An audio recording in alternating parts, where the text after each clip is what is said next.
Hello, welcome to Coffee Talk Thursday. I am Cecilia and I hop on here every Thursday to chit chat a little bit about mental health wellness. This week I want to chat a little bit about the stories that we tell ourselves. And I may not have, a 1 to 5 step around this, but just to encourage you to think about the stories that you tell yourself. As you know, if you've tuned in a few times to me, you know that words are very, very important. And I just want to share some noticings around what I hear people talking about. Now, we're coming up on a year on this pandemic, and I know it's frustrating. I'm right there with you, hitting the same COVID wall that most of you are hitting. And what I find really interesting is how we describe it, the words that we use. So I'm hearing a lot of, this pandemic has taught me something, or because of the pandemic, I've renewed my love for cooking. And there's a bit of a problem that I see with that. So let me share about the stories that we tell ourselves, the words that we use, and how we frame our reality that will create a sense of feeling inside of us.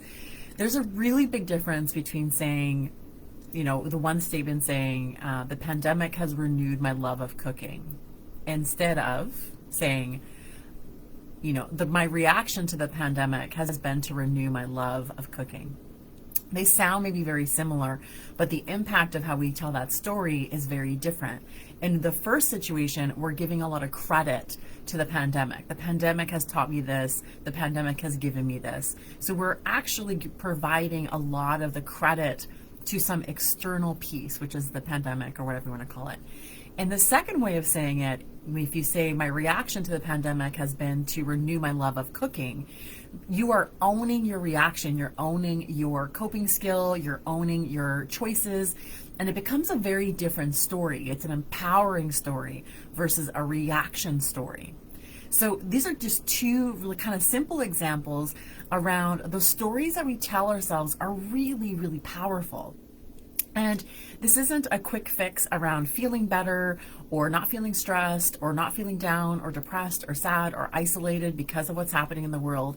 It is a matter of just changing your focus just a little bit so that you can sit in a place of feeling empowered around making the choices around how you're reacting to what's happening around you, instead of it being giving credit to something.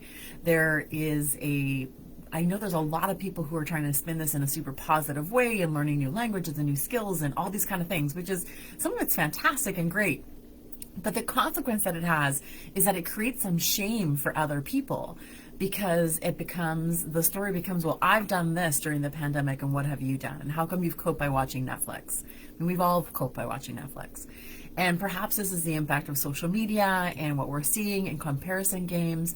But it also comes down to the way that we frame our stories around how the stories that we tell ourselves in our mind, in our hearts and our souls, but then become the stories that we actually tell out loud.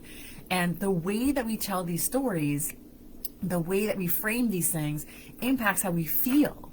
So we are feeling beings that happen to think. And the way that we think will really impact how we have emotions, and then that directly impacts our mental health and how we feel about ourselves, how we feel about the world around us. I really encourage you to change some of these stories. And the easiest way is to grab a piece of paper, grab a journal, and write out the way that you have been saying them.